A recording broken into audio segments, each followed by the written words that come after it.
Fantastic four first steps. ഈ സിനിമ എങ്ങനെ ഉണ്ടായിരുന്നു ഞാൻ പറയുന്നതിന് മുമ്പ് നിങ്ങൾക്ക് എന്താണ് ഫീൽ ചെയ്യുന്നതെന്ന് പറ. അതായിരിക്കും നല്ലത്. ഞാൻ പറയുകയാണെന്നുണ്ടെങ്കിൽ ഒറ്റ വാക്കിൽ ഇറ്റ്സ് എ ഫെൻറ്റാസ്റ്റിക് മൂവി. അത് 2 പേരുണ്ടല്ലേ. അപ്പോൾ 2 വാക്കിൽ ഇറ്റ്സ് എ ഫെൻറ്റാസ്റ്റിക് മൂവി. കാരണം അങ്ങനെയാണ് സിനിമ സെറ്റ് ചെയ്ത് വെച്ചിട്ടുള്ളത്.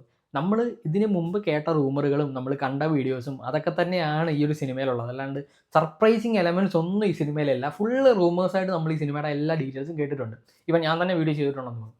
അപ്പം അതൊക്കെ തന്നെയാണ് സിനിമയിൽ കാണിക്കുന്നത്. ഗലാക്ടസിനെ എങ്ങനെ ഫാന്റാസ്റ്റിക് ഫോർ ഡിഫെൻഡ് ചെയ്യുന്നു, ഫ്രാങ്ക്ലിൻ റിച്ചാർഡ്സിനെ ഇൻട്രൊഡ്യൂസ് ചെയ്യുന്നു സിനിമയിൽ. അതൊക്കെ തന്നെയാണ് 2 മണിക്കൂർ അറിയാണ്ട് പോകും, അത്രയും സ്മൂത്തായിട്ട് പോകും എന്നുള്ളതാണ്. പിന്നെ സിനിമയ്ക്ക് 2 ക്രെഡിറ്റ് സീനുകളുണ്ട്. അതിൽ മിഡ് ക്രെഡിറ്റ് സീൻ മിസ് ചെയ്യരുത്. അതിനകത്ത് ഒരാളെ കാണിക്കുന്നുണ്ട്. ജസ്റ്റ് ഗ്ലിംസ് ആയിട്ടേ കാണിക്കുന്നുള്ളൂ, ഒറ്റ സെക്കൻഡേ കാണിക്കുന്നുള്ളൂ. പക്ഷേ ആ ഒരു ഒറ്റ സെക്കൻഡ് തരുന്നൊരു ഇമ്പാക്റ്റ് ഉണ്ട്. അത് വേറെ ലെവൽ എന്ന് വെച്ചാൽ വേറെ ലെവലാണ്. സിനിമ 1960s നടക്കുന്ന സ്റ്റോറിയാണ്, ഒരു ഫ്യൂച്ചറിസ്റ്റിക് വേൾഡ്. ഇതൊക്കെ ഞാൻ പറഞ്ഞിട്ടുള്ളത് തന്നെയാണ്. അതൊക്കെ തന്നെയാണ് കാണിക്കുന്നത്. അപ്പം ഗലാക്ടസ് എന്ന് പറയുന്ന ഓവർ പവേർഡ് ആയിട്ടുള്ള ഒരു ഒരു ഒരു കോസ്മിക് ബീയിങ്ങിനെ ഇവരെങ്ങനെ ഡിഫെൻഡ് ചെയ്യുന്നു, അത് ലോജിക്കില്ലായ്മ നമുക്ക് ഫീൽ ചെയ്യരുത്. അപ്പം എങ്ങനെ ഡിഫെൻഡ് ചെയ്യുന്നത് കാണിക്കുന്നു. പിന്നെ ഈ പറയുന്ന ഡൂംസ്ഡേയിലേക്കുള്ളൊരു കണക്ഷൻ, തണ്ടർ ബോൾസിൽ നമ്മൾ കണ്ട സ്പേസ് ഷിപ്പിൽ ഫാന്റാസ്റ്റിക് ഫോർ ആണെന്നാണ് എനിക്ക് തോന്നുന്നത്. ആവാനാണ് ചാൻസ്.